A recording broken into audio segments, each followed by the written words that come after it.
రాయలసీమ భవిష్యత్తుకు ఉజ్వలమైన పునాదులేస్తూ ఈ రాయలసీమను రాష్ట్రంలోనే అభివృద్ధికి అగ్రగామిగా నిలబోయే విధంగా కృషి చేస్తున్న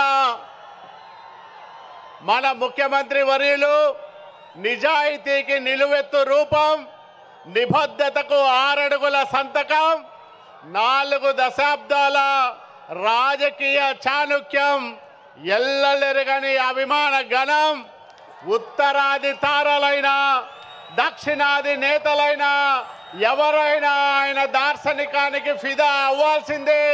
అట్లాంటి నాయకుడు మనకు నాయకుడిగా ఉండడం మనం చేసుకున్న అదృష్టంగా మీ అందరికీ తెలియజేస్తూ పూజ్యులు నారా చంద్రబాబు నాయుడు గారిని మనల్ని ఉద్దేశించి మాట్లాడాల్సిందిగా విజ్ఞప్తి చేస్తా ఉన్నాం.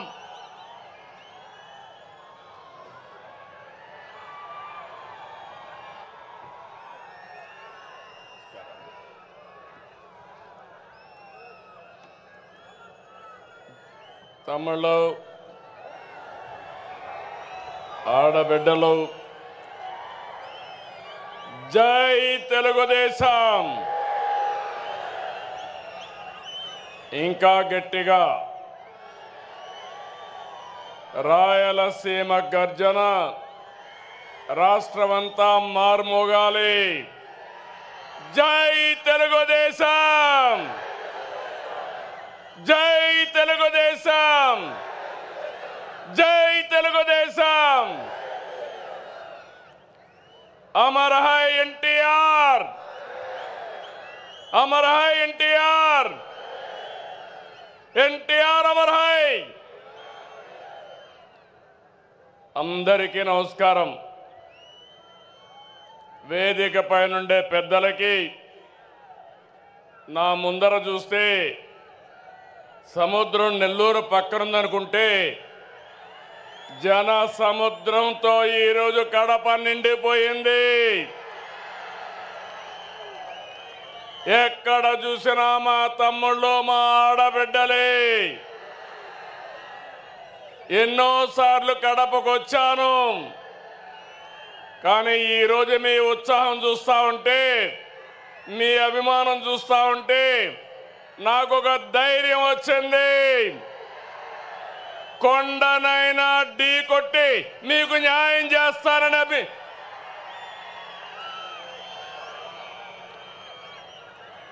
చాలా మీటింగులు పెట్టాం, మహానాడులు.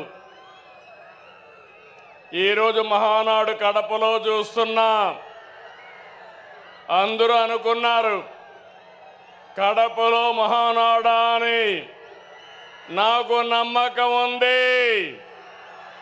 కడప తెలుగుదేశం పార్టీ అడ్డా, అది నిరూపించడానికే ఇక్కడ పెట్టాం. అవునా కాదా తమ్ముళ్ళు మిమ్మల్ని అడుగుతున్నా? అవును అంటే గట్టిగా చెప్పండి, చప్పట్లు కొట్టండి, హర్షాన్ని తెలియజేయండి. 2 చేతులు పైకెత్తి ఆమోదాన్ని తెలియజేయమని కోరుతున్నా. ఒక్కోసారి జీవితాల్లో కొన్ని సంఘటనలు జరుగుతాయి. ఈరోజు కడప సంఘటన చూసిన తర్వాత మీరందరూ కూడా మంచి చేస్తే శాశ్వతంగా అండగా ఉంటామని మరొక్కసారి నిరూపించారు. 2 రోజుల మహానాడు జాతర. నేను చాలా మహానాడులు చూశాను. కార్యకర్తలు కూడా ఒక రకంగా వచ్చేవారు, కానీ ఈసారి మాత్రం ప్రతి క్షణం అనుక్షణం చాలా శ్రద్ధగా కూర్చున్నారు. బ్రహ్మాండంగా జయప్రదం చేశారు. ఈరోజు ఉదయం నేను చూస్తున్నా, అన్ని దారులు కడప వైపే. కడప దిగ్బంధం అయిపోయింది. ఈ గ్రౌండ్ చూస్తే తెల్లవారితోనే ఫుల్ అయిపోయింది. ఈరోజు ఎప్పుడు కూడా మన మీటింగులు టైం కంటే ఒక అర్ధ గంట ఆలస్యంగా జరిగేది, కానీ ఈసారి మాత్రం టైం కంటే 3 గంటల ముందే మన మీటింగ్ ప్రారంభమైంది. ఏం తమ్ముళ్ళు మీ రుణం తీర్చుకోవాలి.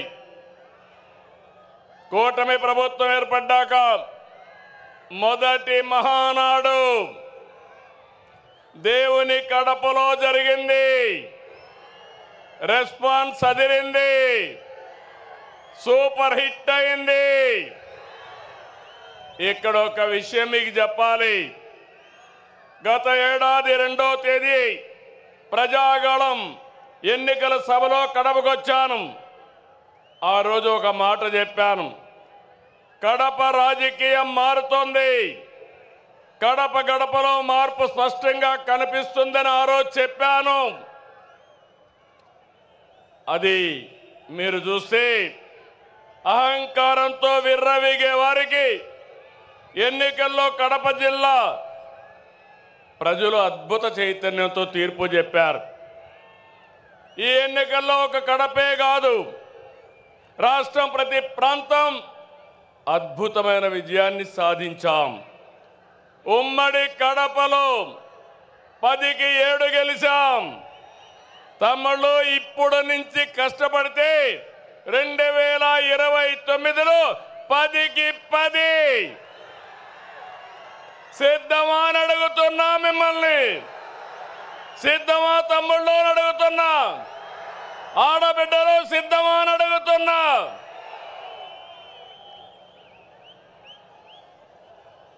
ఈ ఎన్నికల్లో రాయలసీమ ప్రజలు అద్భుతమైన తీర్పిచ్చారు.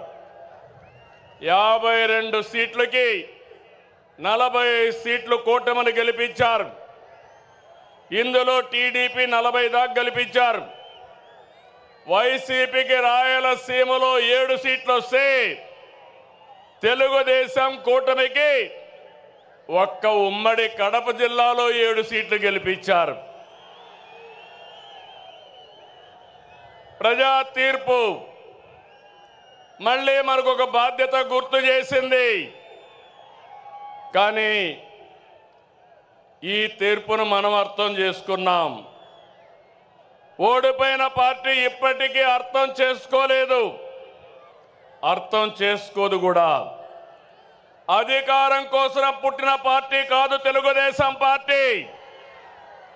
ప్రజల జీవితాల్లో మార్చడానికి, మార్పు తేవడానికి పుట్టిన పార్టీ తెలుగుదేశం పార్టీ. అవునా కాదా అని మిమ్మల్ని అడుగుతున్నా. అవునంటే గట్టిగా చెప్పండి, చప్పట్లు కొట్టి. నా సుదీర్ఘమైన రాజకీయ జీవితంలో నేను చూశాను, ఎప్పుడు కూడా ప్రజలంతా కూడా అభివృద్ధిని, సంక్షేమాన్ని కోరుకుంటారు. ఇంకో పక్క పార్టీ ఎలా ఉండాలో, పాలన ఎలా ఉండాలో చెప్పడంలో తెలుగుదేశం పార్టీ ప్రస్థానం ఒక కేస్ స్టడీ. పాలకులు ఎలా ఉండకూడదో, పార్టీ ఎలా నలపకూడదో ప్రపంచంలోనే ఒక కేస్ స్టడీ వైఎస్ఆర్ పార్టీ అని చెప్పి కూడా నేను మీకు తెలియజేస్తున్నా. తెలుగుదేశం పార్టీ ప్రజా ఉద్యమాలు, పోరాటాలు, ఎన్నికలు, గెలుపులు కొత్త కాదని చెప్పి నేను మీకు తెలియజేస్తున్నా. గత ప్రభుత్వంలో 5 సంవత్సరాలు మనం పోరాటాలు చేశాం. హింసా రాజకీయాలు, హత్యలు, కేసులు, అవమానాలు, అవహేళనలు,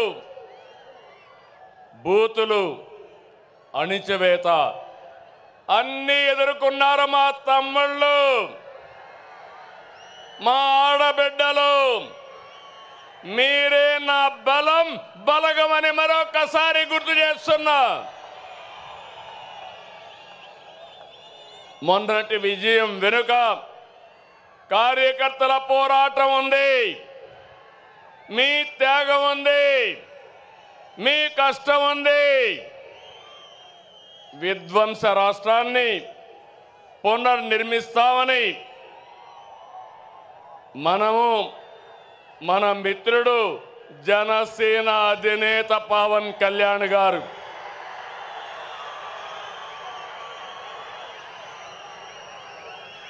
అదే మరిగా నరేంద్ర మోడీ గారి నాయకత్వంలో ఉన్న బీజేపీ ముగ్గురు కలిసాం, కూటమి ఏర్పాటు చేశాం. తమ్ముళ్ళు, అది చేస్తే దాని ప్రభావం అంతా ఇంత కాదని మరొకసారి విజ్ఞప్తి చేస్తున్నా. 94% స్ట్రైక్ రేట్, 57% ఓట్ షేరు, అదిరిపోయే మెజారిటీలు. ఒకప్పుడు ఎన్నికల అసెంబ్లీ అంటే 10,000, 15,000 మెజారిటీ వచ్చేది. మొన్న ఎన్నికల్లో కొత్త వాళ్ళకి సీట్లు ఇచ్చిన 83 మందికి 30,000 మెజారిటీలు వచ్చాయి. 30 మందికి 50,000 మెజారిటీ వచ్చింది. 10 మందికి 70,000 వచ్చింది. ముగ్గురికి 90,000 పైన మెజారిటీ వచ్చిందంటే ఇక్కడే గాజువాక ఎమ్మెల్యే పల్లా శ్రీనివాస్ ఉన్నాడు. 94,000 మెజారిటీ, అత్యంత మెజారిటీ. అదే మరి భీమనిపట్నంలో గంటా శ్రీనివాసరావుకి అదే మెజారిటీ వచ్చింది. మంగళగిరిలో తెలుగుదేశం పార్టీ యువగళం నాయకుడు నారా లోకేష్కి 92,000 మెజారిటీ వచ్చింది.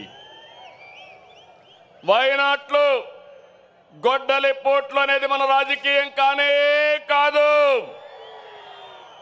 ప్రజలిచ్చిన అధికారాన్ని బాధ్యతలా భావించి ప్రతి క్షణం కష్టపడి పనిచేయడం మన విధానం.